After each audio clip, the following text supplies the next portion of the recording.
Hello, selectors, and welcome back to the Life Burst Podcast. I'm Andrew. And I'm Tiffany. And I'm drinking tea. And I'm mid-sip. Welcome back to the Life Burst Podcast, a Wixoss podcast where we talk about all the Wixoss things and only the Wixoss things. And it's been a minute since we have come onto the podcast. It's true. We finished the GP, and we came off the Dissona meta being like, we could take a break. Yeah. Yeah. Yeah. I kept doing things, but like, playing games was not exactly high on my agenda at that point, but I'm back in it, I'm back in the swing of it. I know you've been saying you want to play games again. Yeah, I think that we both just kind of like needed a break from like the high that comes with going to the GP and doing really well, and then also having to balance out like a bunch of other life stuff on top of that. So we appreciate all of your patience, fellow selectors, while we were kind of like, getting ready to get back into the swing of things. But yeah, here we are. And today, what are we talking about today? We're going to be talking about the news set and kind of how it's been a breath of fresh air from the Dissona format of it. Yeah, we know that some people have had like opinions about the Dissona format. My opinion is that I think it's fun. It doesn't really bother me that much. Yeah. And the main reason for that is, one, I like super powerful metas sometimes.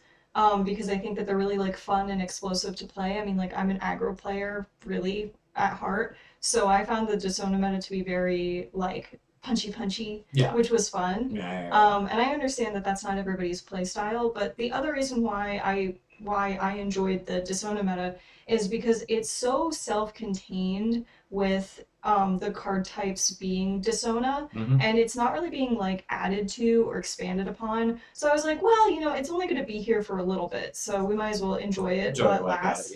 And now we're moving on. Now we're moving into Fessona. Well, we'd say we're moving on. I would still say Dissona is still here, still staying, still ready to rumble. Is probably still the better of the decks that you can choose from. Fessona has not done that much to change it. But it has changed it a little bit. I do think people need to recognize a couple things, which is that Dissona is to put it in blatant card game terms, right? Card design terms. It's a parasitic mechanic, right? Basically, anytime that you make a thing where everything exists on a subset of cards and the other cards that existed before it don't matter, or de-incentivized to play, you end up with a couple downsides. The first one is with Dissona being literally Dissona, right? And it's like, okay, cool. You literally have less things to work with. Dissona was kind of a soft refresh in terms of the power, right? A soft reset. And yeah, you could play other decks, but like, why would you play Summer Lives Blues, where you pay 2 blue enter to bottom deck a Signy and you draw 2 cards, when you can play Unrest for 1 blue enter, draw 2 cards, bottom deck your opponent's, Signy, and also make them discard 2 cards. Like it's for like, it's twice as much for half the cost, right? Like it's the whole reason. So yeah, when Dissona existed, and they're the only ones around with the power level that they're at, yeah, it's kind of a crappy thing that Wixoss does, is kind of make these smaller card pools suddenly, it does, like 2 years of card pools that existed before it don't matter. Sure. That's a downside. Upside, anyone who's new to the game could just buy those couple boxes of those 2 sets, right? And then when they do, they can make a deck, right? And they can have that deck exist for probably a while, like a year or 2. I don't see Dissona getting power crept out until theoretically arts come into existence in the Japanese format right now. But it's an aggressive strategy that has its usage. I also think that it's fine to be that kind of game as long as you have more than one option to choose from, right? So that's kind of something we're starting to see here. Fessona is coming in. It's giving a little power boost to some of the other decks now. So it's like, hey, do you want to be the Dissona deck? or do you want to be let's be blatantly honest, probably the chaos deck, right? Like it's like let's call it as we see it. Instead of being like there's one type of decks in here, now there's two types of decks. Which one would you want to choose from? Which is still not a ton, to be clear. And I know, I mean, this is also discounting the fact that you could just not have either one of those decks and do literally any other deck. Yeah, I think like we're just talking about strictly in terms of like meta strength. These like themed decks. Well, I'm saying meta strength too. You can play a different deck and you probably will lose against a meta tuned deck, right? Yeah. That's the hot take. But the other thing. Number one. I mean, I made the joke earlier to you that like Fessona is basically. What type of firecracker would you like to play? Would you like to play the firecracker that has mill in it? Or would you like to play the firecracker that has lancer in it? Or would you like to play the firecracker that makes your opponent discard cards, right? Like, it's basically just, there's a couple really, really, really strong Fessona options, and then you play other Fessona to enable those Fessona options, and then you call it a day. And Fessona does give at least, like, 2, maybe 3 reasons as to why you would play a non-Fessona deck now, which is, we haven't had that since Fessona came out, right? Sure. We've got, and I'll swamp over to being viewable with the card list over here.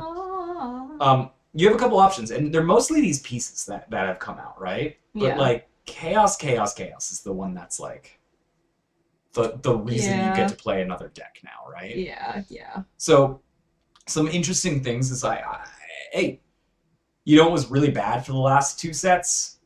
Tama and Sasha, right? These mono white piles. Bad. Yeah, I mean they just weren't great. They just didn't get any extra support, but like I don't think that they were. I don't know that it really did them any disservice. Yeah, but Ultra Superheroes is kind of an awkward card because it forces you into a certain color Elrigs that you want, right? I guess so. It is worth noting that Chaos is the first time ever that you have a mill piece, right? And this is a strong mill piece, but it doesn't require you to have a black Elrig. It just requires you to have 3 different color Elrigs. And also be able to pay a black.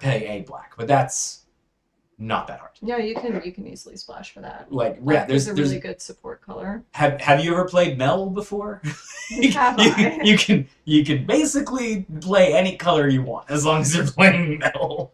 I think this is also the first card I've ever seen that has 4 characters on it as opposed to 3. Yes, it is. Yeah. Comment down below if this is the first piece that has 4 in there. Yeah, because I know that the other pieces will have like at least 2 to 3 Elrigs on it, depending on what the piece does. This one has 4. All so right. you know it's going to be extra. Yeah, and they're different colors. There's 2 black ones, but so Chaos is she stepping on Burst Chan? I'm just realizing that. Why are you stepping on Burst Chan? What did Burst Chan do to you?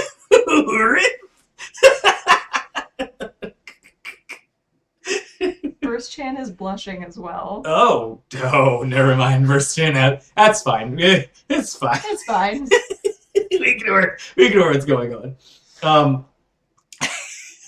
Anyways, let's talk about Fessona. Yeah. Okay. So I do want to talk about chaos, right? Because chaos is, I think, individually a reason to be like, are you playing Fessona? No. Okay. Why? I'm playing chaos. Okay, I'm interested again. Like, you know, like if you were to be like, I'm not playing Fessona. Why? I'm playing Angels. I'd be like, all right, I'm out of the room. But chaos does a lot for 2 enter, right? It has the ability to, you pick 2, right? You can either give 2 Signy negative 10,000 each. You can give, you can put up to 3 Signy. I believe they have to share the same center color to put it in your hand. And then you can do mill your opponent 10, and then they can't move cards from their trash to other zones. Yeah. Which is big. I know that part seems like the smallest part of the text, but it's actually quite a strong part of the text. It says during your opponent's next main phase, end attack phase. Yeah. So anything that they would be able to like get out of their trash to Mhm. like put back in their hand or put it onto the field or put it in their enter zone Yeah. can't happen. Their trash is essentially locked down. Right. So that's taking away like a resource right. from a lot of decks. And you actually very smartly pointed out something that I kind of blanked on. Not only does it stop the resource management, literally card advantage, right? Like Nanashi's Hinanim, you pay a black and you can put a card back in the field. That's a strong effect, right? You also, guard recursion gets stopped. But what you just pointed out that was really strong, and I want to take a second to say it, it stops the enter from trash, right? Like entering from trash. And Mel is a force. We just literally joked about how you can play any color you want with Mel, right? But if your opponent plays this and you look at your enter and realize, oh, shoot, I do not have green in there for my and you have no way to recur it. I've got no way to recur this now. Turn. This is dangerous, you know? Yeah, that can actually, and that can really hinder, you know, the player on their defense step phase. Because normally, like if like let's take Mel for example. If you're playing Mel, the what is it, repair? Yeah. That's during the main phase. So if you can't repair during your main phase and you're going to go into a defense phase on your opponent's next turn, you're really hindering their ability to actually be able to pay for their defense. Yeah, you're not wrong. It stops the Machina repair and the Urith something or other. Not Aura, it's the other one. Inflict. Anyways, it does do those things too, which is a strong effect. I mean, that's great. It doesn't stop bursts for what it's worth. Just a quick shout out to that. It doesn't stop bursts. I don't know why she's stepping on Burst Chain. It doesn't actually stop Burst Chain from doing his job. But are you sure it doesn't stop burst? Because if there's a life burst that starts on your opponent's turn. Oh yeah, the timing is important. Yep. Actually, yeah. So that one's really good. And just to real quick explore, why does this card almost single-handedly bring non-Dissona decks potentially back from the brink of death? And the reason is Dissona cards, the main deck cards, are generally speaking worse than your main deck other cards, with some exceptions, right?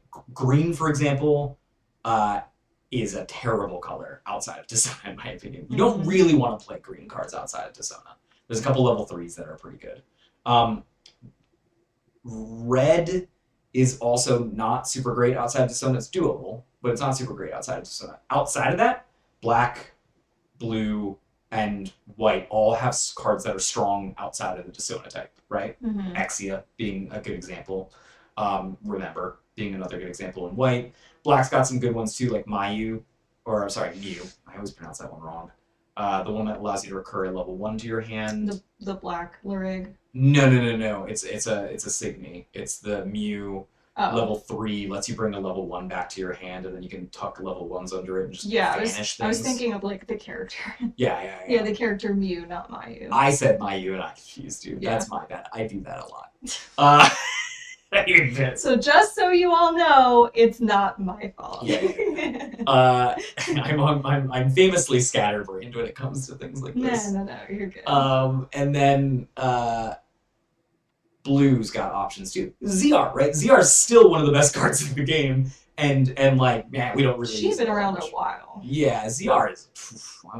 Like, as I was playing the Nico deck in the GP, I'd always think to myself, like, this is ZR, I probably win the game right now. Like, it's like I have 2 cards that do the job of that ZR does on its own. Coming in clutch. I know, it's crazy. Anyways, but so there's reasons as to like why Chaos is good, right? You can recur even green, recurring Midoriko. Like this is a crazy little tech that I've been doing at playing Bang. Bang is not a good deck, but I've been playing it.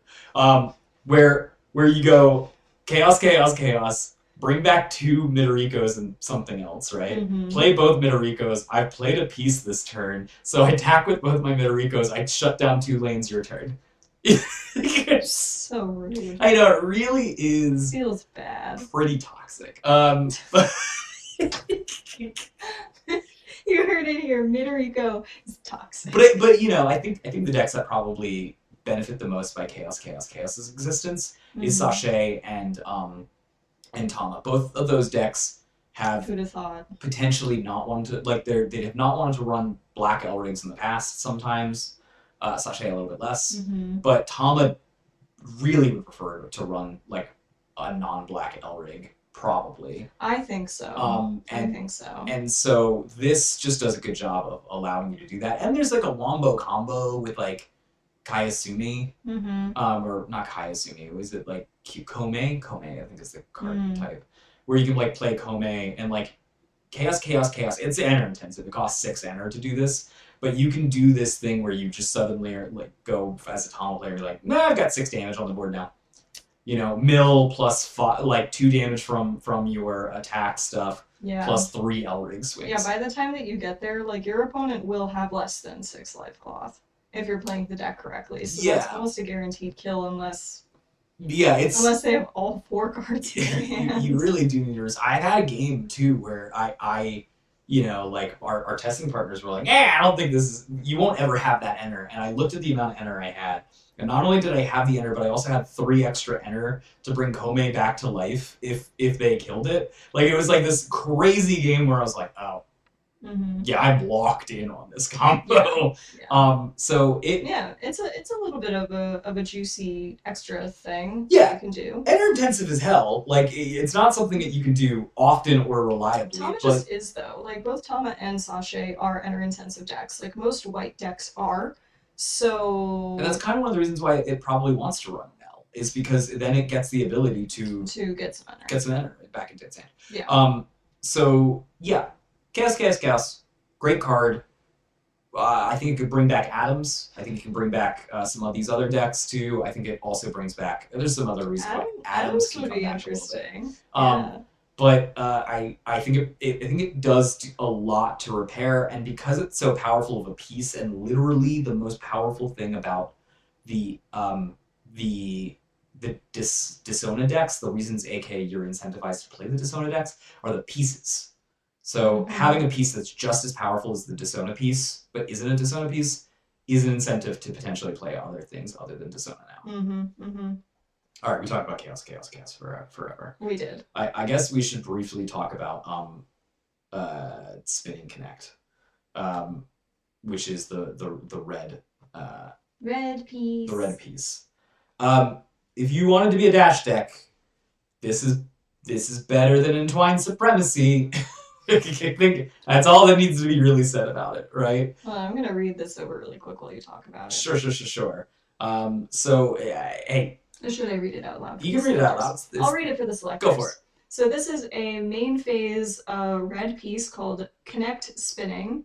It will cost 1 red, 2 colorless or anything. Use conditions Dream Team. Choose up to 1 of the following for each of your center Larig levels. 1. Banish target signet on your opponent's field. 2. If your opponent's center Larig is level 3 or more, they choose and put 3 cards from their enter zone into their trash. Woof. Yeah. 3. Discard your hand and draw 4 cards. Okay. And 4. You may discard 2 cards. If you do, crush one of your opponent's life cloth. Yeah. The only thing on first glance of this, the only thing I would say is that it's a little expensive for 3 enter. Correct. And also, like, red's either going to be like your red will be your main color. Like, it's not really a color that you would splash for necessarily. So if you're going to be running this, it's going to be in a predominantly red deck. Although I will say, the number 2 ability and number 3 ability are actually pretty great. Especially if you're going up against a discard deck and you don't, like, let's say you don't have any cards in your hand, you just draw 4. Yeah. Like, or if you only have 2 cards in your hand, you just draw 4. Like, it doesn't even matter. Like, something like Umber Clear would be much more, like, dependent on what is already in your hand. Yeah. And also the ability to discard 2 cards to crush an opponent's life cloth. Like, you could pick your opponent trashes 3 enter, you draw 4 cards, and then you have 4 cards to discard 2 from. Because you go down in order. Yeah. It is a thing where red historically in most games has been the strongest color to access what they call a wheel effect, right? Mm-hmm. It comes from Magic the Gathering. It's from Wheel of Fate or Wheel of Fortune, one of those, where you discard your hand and you basically draw your hand back up completely. Mm-hmm. Pokemon has a lot of those wheel effects too.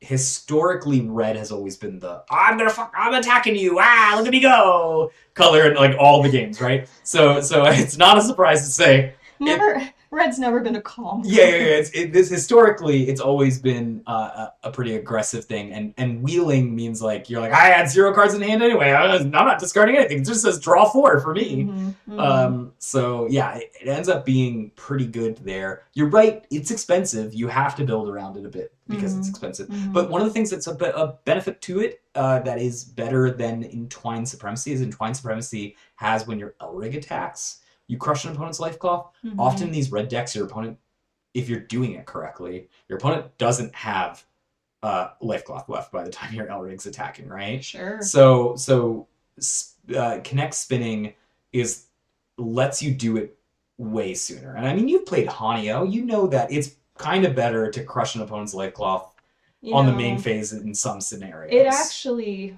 the red's ability to crush a life cloth on your on your main phase and just being able to like pay out of pocket for it is actually incredibly strong, because then you're not dependent on like what is on the field. And also any sort of like life burst effects you would want to get like before you have Signy on the field, so you could do it at the top of your main phase and almost get like no consequence from it other than just taking your opponent down a couple life cloth. Yeah.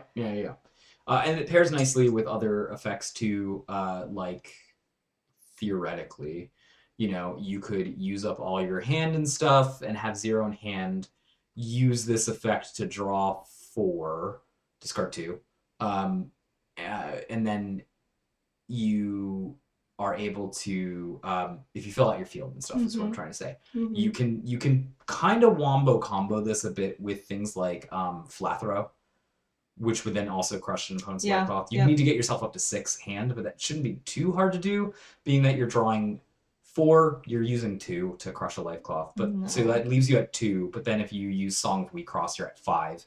All you need to do is find another way to get a single card in your hand, and then you're good. Right? I mean, Splashing Blue will easily get that in any red deck. You're not wrong. Yeah. That's a really easy problem to fix in Wecross. For sure. So yeah, it's definitely a little expensive, but if you're going to be aggressive, I think this is a pretty good one. Tom is in the background. So that one has 4 Lorigs on it too. So maybe the more Lorigs you have in your card, the stronger it is. Yeah. Isn't there that Xenocluster that's like a promo that has like all of them?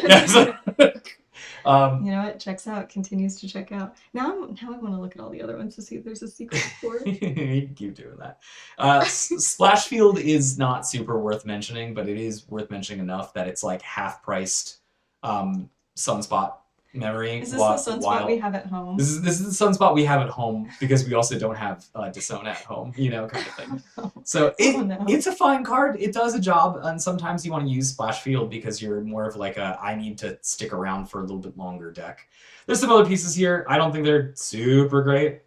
But I want to say something about Splash Field. Yeah, go ahead. I love the art on Splash Field so much. I just want to take a moment. Everybody looks super alive. Their eyes are really pretty. I love... Colors are popping. The colors are popping. Akino's expression, like, I don't think I've ever seen her that joyful before. Yeah. And, like, excited. She's been terrified her I entire know, time and that makes me so happy to, like, see Akino, like, just, like, genuinely having a good time. And, like, the coloring and shading on this is really nice. So, shout out to the artist. I think it's pronounced Hitoto. So, really great job. I just love this art so much. Oh, yeah. It says that at the bottom. Hitoto.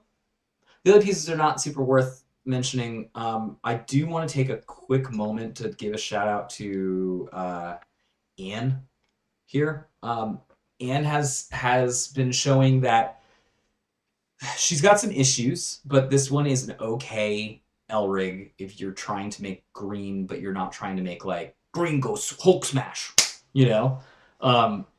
Basically your choices prior to that was like if you were playing green, you were playing like a stompy deck, right? Like you were trying to lancer and shoulder your way through. There historically, green has always been that, has never not been anything else other than that deck type profile, right? Because the centers have all been like enter charge and then give lancer, you know, which is cool. I'm not saying I don't like those decks, right? But none of those things provide great card advantage.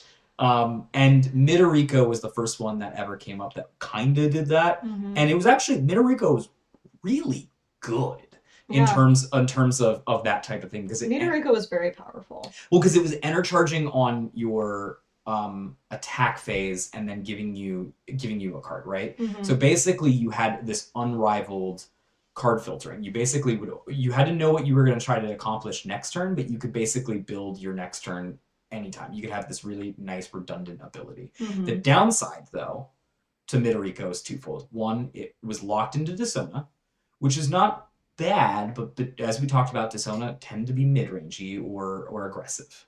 So if you were trying to be more of a control deck, yeah, you're more of a defensive mid-range deck at best, right? The second downside was because it happened on attack phase, you have to plan for next turn, not this turn, right? And planning for this turn is always going to be better than planning for next turn. Right, now is happening. You don't know if you get a next turn sometimes. Wixoss can be swingy like that. Anne solves that to an extent, right? Anne gives you a Signy on your main phase, right? You get to pull it out of your enter zone. You don't get that enter replenished, right? It's not like Midoriko. You're stealing you're paying basically an enter to get something from your enter every turn. Because you have to, you know. She's draining your enter, yeah. Yeah, she does drain your enter a bit. She has her thing where you can target a Signy on your field that's level and then give it shadow level 3 or more. Which can help in the late game, but it's more of a late game thing, you know? So it's fine. But the fact that Anne can make it so that way you can play green in a more defensive manner, a more long game manner, a more controlled and concise manner is something that green's never really had before this. Yeah. So I'm just giving a shout out to Anne. I think she's less impressive than I was hoping she would be because by stealing from her enter, she does become a very enter-hungry deck immediately. And this has always been an issue with green decks, weirdly enough. If you're playing green as your main center color, you end up weirdly enter-hungry because the easiest way to get enter for like an actual resource to use is to use a green assist. And now you're just... And Dream Teams incentivize you not to be double colored. Yeah, that is a bit of a double-edged sword, isn't it? Yeah, so you're forced to spend your cards a little bit more on gaining enter, and then as such you get a little less ways to interact with your opponents, and it can kind of tumble downhill a little bit from there. Yeah. But Anne gives you a playstyle that I don't think we've had really before, and also, I mean, you do get some at least. With the Fessona magic crafts that you can make, you know, you're guaranteed to at least kind of fix your situation a little bit. But I'd rather be in a situation where I don't have to fix any of my weaknesses. I just have pure strengths, you know, and I'm just patching up, making my strength stronger. That is a good transition to Alo's Paraluke, I think. Alo's Paraluke. Who is like, hey, did you like Adams? Hey, would you like to play Adams again? So Adams kind of had two problems when it sort of fell out of favor. One, it just kind of did the same thing that Fessona did, but just like kind of worse, right? Fessona like to shred its own hand to gain advantage, right? And the other thing that Fessona has better than it is it has access to a wider range of colors and a wider range of effects as such, right? And so it can be a little bit more customizable. The only thing that Adams really had outside of that was the fact that it had H2O. H2O has gotten significantly worse as time's gone on too. Lancer's gotten better, so has Assassin. And so H2O, there's ways around H2O now. It's not the boogeyman it used to be. Right. The other thing that was kind of always crappy about Atoms is you were kind of forced to play black because Yeah, I do remember that. you needed the various black effects. Yeah. And there wasn't really a blue Elrig that worked well with Atoms. I mean, there was, but they weren't great. I mean, it was just like we're playing this blue center with an Adams deck. Yeah. It wasn't like they were super like intertwined with each other, like we see with some of the other Lyrics. Right. And the thing is, when you're playing Atoms, you're mostly playing blue cards. So it was kind of tough to make the enter things work, right? Alos, on the other hand, fixes a lot of that stuff. For one, her effects work really well with Atoms. Atoms likes to discard cards from their hand all the time. Alos allows you to draw a card when you discard stuff, right? That's a very strong effect in Wixoss in general. It's stronger also in Atoms.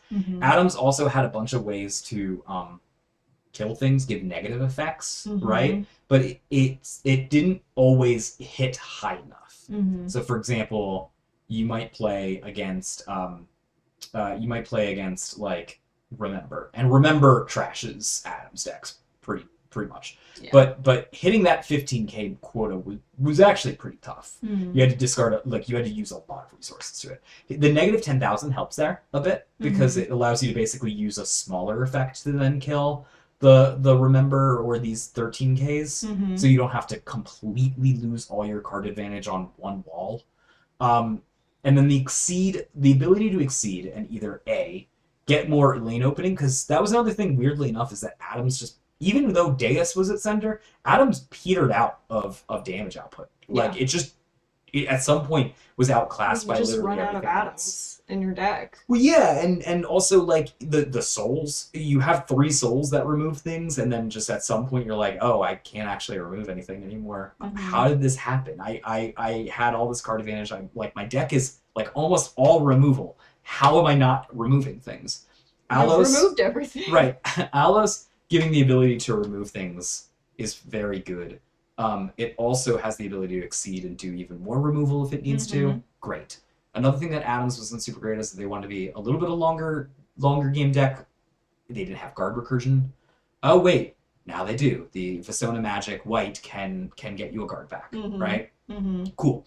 Another thing that sometimes would happen is your hand would get trashed by the opponent's discard, and you'd go, I can't do anything anymore because I don't even have I can play cards and then I have no fuel left in the tank because I have no hand, right? Yeah. You can fix that with your Fessona Magic, you know, as well as your auto once a turn. Right, the rebate is really nice. You know, it's basically a discard rebate. Discard rebate. Yeah. I have a question.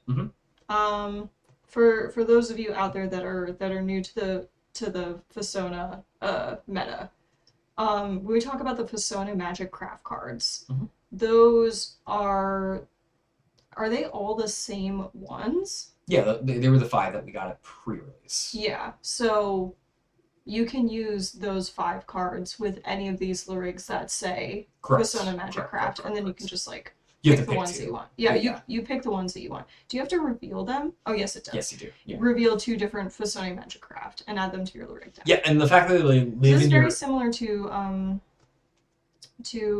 accessories. Yeah, and the fact that they live in your lyric deck is kind of cool too, which means that they can't get discarded out. You know. Yeah. Matters. That does matter a lot. But yeah, this does seem to have all of the fixings to be a pretty good support to a Adam's Resurrection of sorts. Yeah, and the fact that you can use chaos also, I think is pretty strong. Well, no. Think about it. Put chaos in every single deck. We know. If you are playing an Adams deck, what are you trying to do all the time, right? Like, what is the most powerful card in the Adams deck? H2O? Yeah. H2O is what color? Blue. If you were playing this new center, which also happens to be what color? Blue. Chaos allows you to do what? Have 3 different colors of lyrics. Chaos allows you to take 3 Signy from your trash, but they have to share your center color. H2O, and H2. Yeah. The thing that it rises on top. all blue cards. Mm. So it also fixes your hand while simultaneously allowing you to double down on your H2Os. It does seem like it would be a good match. Yeah, it's definitely like very much like these are a lot of things that were an issue with the deck and needed to be addressed, and we're here where they've addressed them now. So if you were to say, hey, I'm not going to play a Fessona deck, but I am going to play this Allos Perluke Adams deck, I think I would be like, yeah, that makes sense. Cool. That's an excuse. Right now, you have to tell me why you're not playing Fessona. I think when explain yourself. Right. I think when that maybe goes by the wayside, like in a couple sets when we have multiple things. But right now, Fessona is the most powerful thing you could do. If you're not going to be playing Fessona, why are you not playing Fessona? And you have to give me a good reason. Scrolling right down through the card list here, there's I'm just gonna try to look to see if there's like anything that's like, oh, it refreshed on me. Hold on. Technical difficulties. You know how it is when you refresh and then you lose your page. Yeah. It's so annoying. Let's just go ahead and I hit all. That's why I must have accidentally did that. There's no real assists that have been added to this game now that are like, wow. They finished off the colors that have green and black now have level 1 assists that give coins. That's worth mentioning, but only like barely, because coins are just not good right now. Where are you seeing the assists? I was on page 2. Oh. I just jumped to page 3. Good. I got very excited. I just wanted to skip on along. Yeah. Coins are not good right now. That's not to say they aren't good. Historically, coins are absolutely amazing in like All-Star and stuff, right? So keeping an eye on coins, like just knowing how they generate is always going to be a smart move. So while they're not really great right now, it's worth acknowledging it. Yeah, they might become more relevant later on down the line. So it's good to know where you can get your coins if you need them. Yeah, there's a new Nanashi level 3. It's kind of like the old Nanashi level 3, which is that it kills things. And I mean, Black has always had a level 3 that kills something on your opponent's field for free, right? Like that's new Nanashi. Yeah, new Nanashi, level 3 Signy. Page 3. Oh, Signy. Okay. Yeah. Page 3. I'm scrolling through very fast. Yeah, I'm following along on my tablet. Nanashi does basically negative 8,000 for free. Black has always had a level 3 that opens a lane, right? Like at level 3 for free. Nanashi is just the next iteration. They all get slightly stronger. I remember back when it was like, this one does negative 3,000, and then it was like, this one does negative 5,000, and the next one was like, this one does negative 6,000, and then the next one was like, this one does negative 8,000. So we're here. We're like here a now. Bidding war. With Nanashi is probably your best free level 3 Black Signy that opens up lanes. It's now we're diving deep into it because it's literally like everything else you've ever seen before, with 2,000 more slightly better. Lion, though, is worth probably mentioning. Lion's an interesting one. Lion's the first time that I've ever been like, outside of like Yuki and Palebi. Palebi? Yeah, the vanilla, the level 1 cards. Yeah, the ghosty one. Yeah, the vanilla things. Lion does it too. Lion's got an enter effect, but she's got an interesting one. All level 2 or less Signy on your opponent's field lose their abilities. It's pretty sweeping. Yeah. Honestly. All level 2 or less. What this one deals with very efficiently is it doesn't deal with the thing that you want it to deal with, which is Exia. But it does a subset of cards that haven't really been able to be dealt with normally, which is those level 1 Signy white walls. Or any level 1 Signys that are kind of like wallish, right? So there are like a bunch of level 1 Signy that are like constant. If your center is white, this gets plus 5,000, right? And then turns into an 8,000 on your opponent's turn, right? Lion gets rid of that effect. Lion drops it back down to a 3k. There's also things that say like Shadow, level 2 or less, or Shadow, level 1, right? All of these white they're mostly white. White level 1 effects that like stop it so that aggressive decks can't interact with the opponent. Lion is a good counter for that type of Would thing. it be though? Because the level Lion is a level 1, so things that have Shadow level 1, would this not be affected by it? It would be affected by it because she's not targeting. Shadow stops targeting. Oh, And this is a this does blanking say effect. all. Mm-hmm. So if your opponent were to come out with a thing being like, oh, here's my level, here's my really strong turn 1 play. I'm gonna put down a Driver's Ed and a Artemis, right? Like this is a common play that people would do to try to get around the aggressive decks. Mm-hmm. You can be like, cool, I'll play Lion, I'll blank all of your stuff. I'll go ahead and grow my level 1 Elrig. I will vanish this Signy now that it doesn't have the effect on it, and then I'll play a Firecracker and I'll kill the other one. Yeah. Cool. Good job. Right. This is basically, it's just a tool in an aggressive deck's arsenal to get over those early turns of like, please stop damaging me. Please stop. Please stop. Yeah. Oh. Moving right along, I guess we should stop at red real quick. So Lalaru's kind of an interesting card here. Look at the art on this. This is just pretty stunning. Like somebody put. Do you know how they have that like, was it like beauty filter on cameras where like grease the lens? Yeah. It just looks so like the lighting on this looks so soft, like around her hair, and like you get like the lights and stuff in the back. Like this is just gorgeous work. Just gorgeous. Yeah, I'm trying to read the illustrator's name. I think that's, you know the characters better than I, but is that San at the end?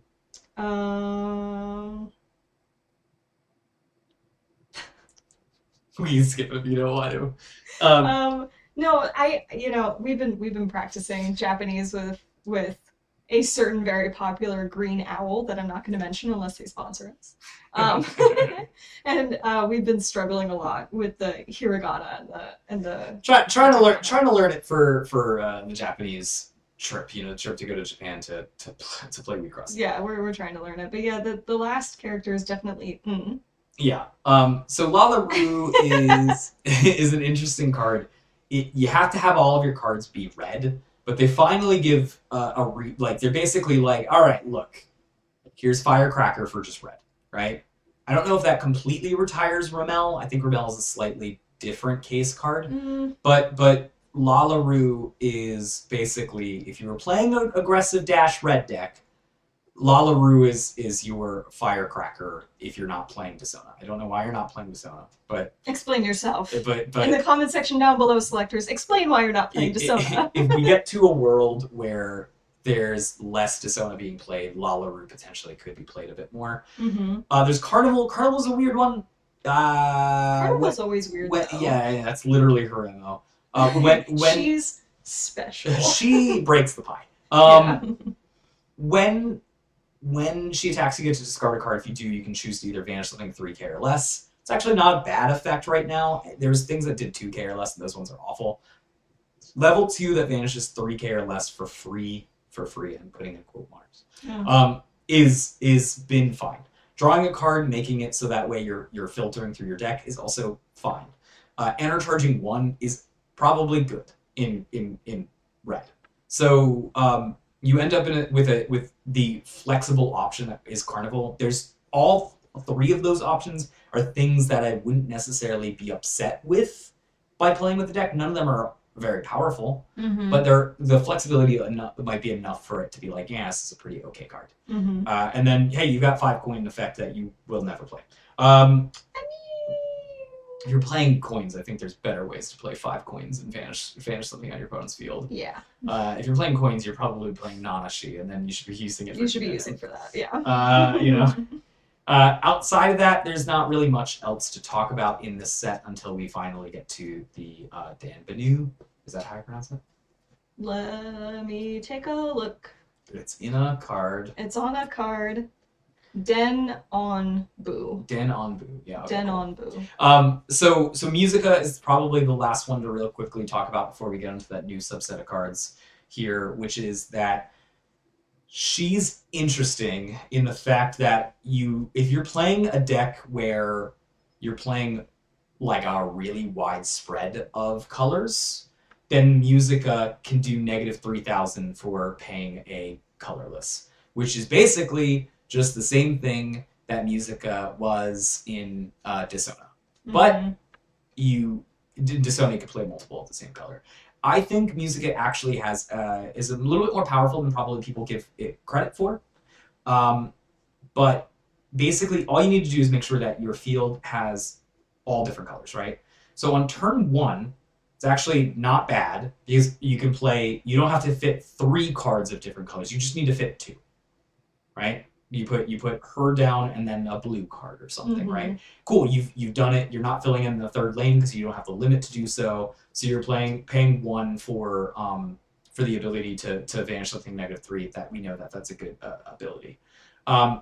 Where Music is really going to shine, if you're going to try to abuse this type of effect and you want it, is she's going to shine in a deck that's not black. Like, if you're playing mostly black, that's a no-go with playing Musica, because by playing Musica herself, she's black. She wants different colors on the field. Yeah. Which means that you want black to be your splash color, not your main color.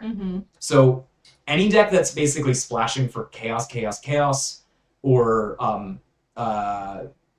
what do you call it? Another card that I'm looking at, Machina, would benefit from having Music as part of the splash cards that you use as a subset of them.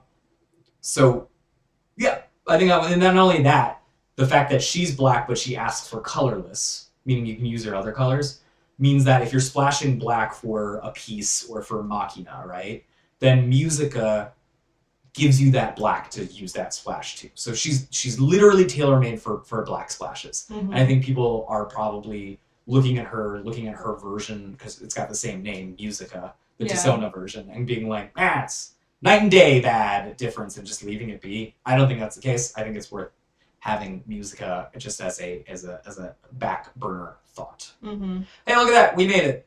We're at Denonbu. Denonbu. One day I'll say it correctly. Never. Okay. Also, like, feel free to if we pronounce something wrong, please feel free to correct us for any card that we say in the comment section down below. Please don't let us sound like idiots. Like, it's okay, because like some of these are a little bit difficult to pronounce, or they're just words that we're unfamiliar with. So we appreciate your comments. Yeah, I am going to start this section by saying that Denonbu is stronger than I initially gave it credit for. It seemed very much like a deck that was like, I'm just doing the vanish stuff. I'm vanishing my opponent's stuff, and I'm paying a lot of enter for it because it is generally more of an expensive deck than not. I have since come to the realization that it is not exactly that. It is a little bit better than I give it credit for, but not a lot of it credit. I give it credit for what it's worth. It is not like it's doing anything so wholly different that I'm like, guys, this is the next deck. It is just doing the things that you've been doing as a proactive, aggressive deck slightly better than we've been doing before. So what it's doing is it's enter charging you quite a bit. It's giving you a lot of cards to put in your hand, and you're discarding those cards sometimes. And you are opening lanes with it. The opening lane stuff is pretty expensive, but because it's also simultaneously enter charging you pretty easily, you're able to make those payments. It's kind of weird because it ends up being like, I'm making a little bit more money so I can spend a little bit more money, but nothing's all that much better. But it's fine because where it does shine is it gets you more cards in hand, and it also gets you a little bit more of the ability to be like, I don't want you to interact with me. Mostly in this version of tune-up, right? So if we look at tune-up, the piece, the most important part of this card, 3 enters a lot, guys. That's what I'm saying, is this deck is expensive. So we're going back to page 1. No, we're on page 5, I think. Okay. Tune Up the piece is kind of an interesting piece. It's expensive. It does a fair amount, but the most important text on this piece is not actually the text of what it does. It's the lack of text. It does not say Dream Team. It's kind of huge. By not being a Dream Team piece, it means that you can still run a Dream Team piece. So you can run your Chaos, Chaos, Chaos if you want. You could run your Spinning Connect. You could run your Ultra Superheroes or any of these other things, any of these other pieces that you would want to be running, right? These powerful Dream Team pieces, and you're not penalized. Most decks are penalized because they run a Dream Team piece, and then depending on what colors they have, or Xenocluster, that's really it. They have the option of basically 3 pieces that they can do, right? The non-Dream Team piece is a non-flexible spot where there's only like 3 good ones that you can play. So you still having trouble finding Tune Up? Yeah, I really can't find it. Go I'm sorry. go to the page that is the booster, right? Mm-hmm. Scroll all the way to page 4, and then scroll halfway down page 4. I don't know why they printed it out this way. Oh yeah, they're all there in a weird order. Oh, I literally have it right here. Yeah, wait, why did they do that to us? I don't know why they. Why is the piece in the middle of? I don't know. Why is the L rig also not with the other L rigs? I don't know. I can't tell you. It's this one. Yeah. It's this one. Okay. This one's so cute. I love that they match. This one has the ability to get 3 Signy from your trash to your hand, so you can toolbox. That's cool. That's good. I'm not saying it's bad. It's expensive. 3 enter to do that is very expensive. All of your Denonbu or Denonbu, yeah, Denonbu get shadow. This is good. That's a great way to be like, stop interacting with me, right? Definitely good way to stop getting interaction. This is one of the reasons why this deck ends up being slightly better than all the other aggressive, mid-rangey / aggressive decks we've seen. Is that it does give all your stuff shadow on demand, which is cool. It buys you a turn of uninteractivity. It is also shadow, right? Like it's not shadow level whatever. It's just shadow. Shadow. Akino, the center that goes with this one. Draws you cards, right? The Exceed 4 to get your different magic stuff is good because it can just basically buy you out of any kind of hole you're in. The opponent's discarding you, cool. You can draw some cards. Oh, the opponent's put up a bunch of walls. Okay, cool. You can get the stuff that opens up lanes. You know, it's got its uses. Generally speaking, I don't think you really use the green one all that much, but I think you use the other 4 pretty heavily. Akino draws you cards. That means that you're resistant to being discarded out, right? So you're playing a deck that's not really interacting with your opponent. It's just doing the normal Wixoss thing of I'm just gonna keep opening up 3 lanes and attacking. Yeah. While simultaneously being like, I don't necessarily fall prey to any specific strategy. That is what Denonbu does in a nutshell. Is that particularly a good strategy? I think the answer is, yeah, it's slightly above average. If you're going to play Wixoss and you're going to play something, you should be playing a deck that opens lanes, right? Like we've always said that. Like, if you don't know what to do in a situation in Wixoss, the answer is probably open as many lanes as you can and swing. And Aki knows that is how you play the game, right? And Aki knows Denonbus do that, right? And I think they do it well. And I think by being resistant to being interacted with by the opponent, it ends up being pretty okay. Yeah. Right? I have a theory, and I have not tested it yet. A Wixoss theory. Thanks. I have a theory, even though it's not tested yet, which is pretty simply, if she's not interacting with the opponent and kind of doing the normal Wixoss thing, I think she might also be weak against the decks that are like, I'm not interacting with the opponent, but I'm also not doing anything to not be interacted with them with instead. And instead I've taken all of that cards that I could be doing that with, and instead I've pushed this into doing as much damage as possible, aka the dash decks. Feel like might be soft against those types of decks, because if you're spending if you're basically all of your deck bandwidth is being in the ability of opening lanes on a normal timed manner, and also being like, opponent, don't interact with me. You know, I think that's good. But the dash decks, they don't interact with you. So that whole second part of like being uninteractable doesn't matter.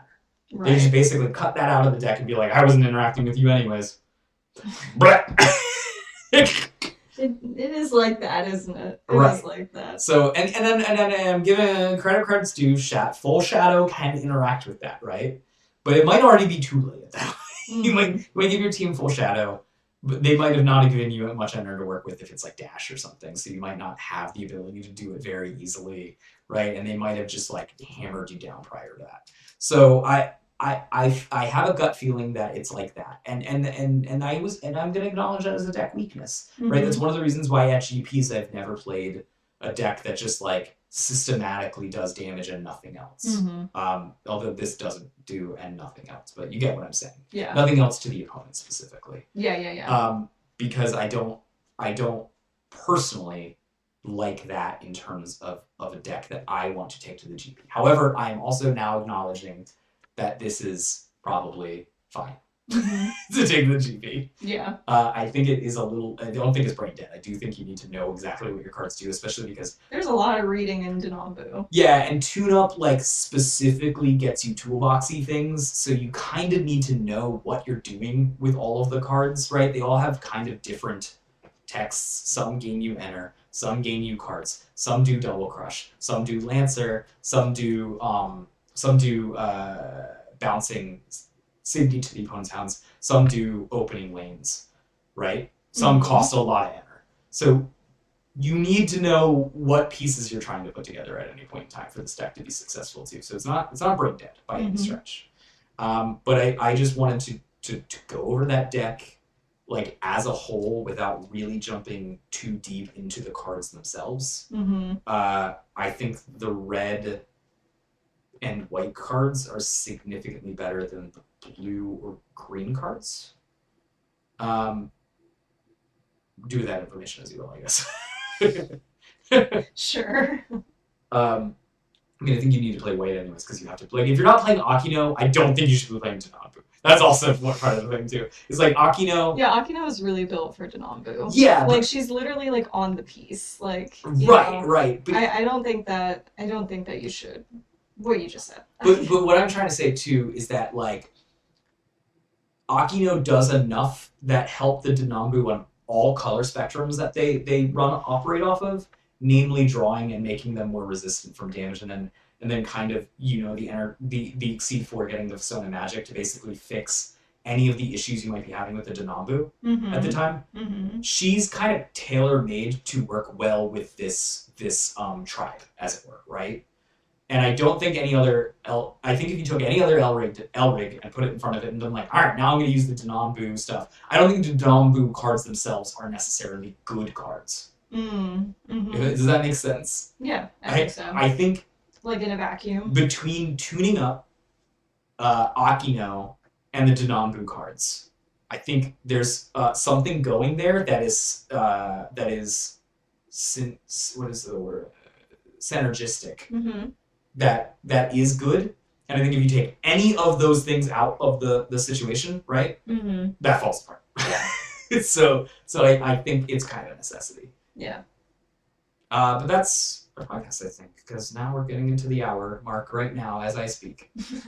Well, thank you so much, everybody, for joining us today as we kind of go over the Fessona / Denonbu new set that just came out.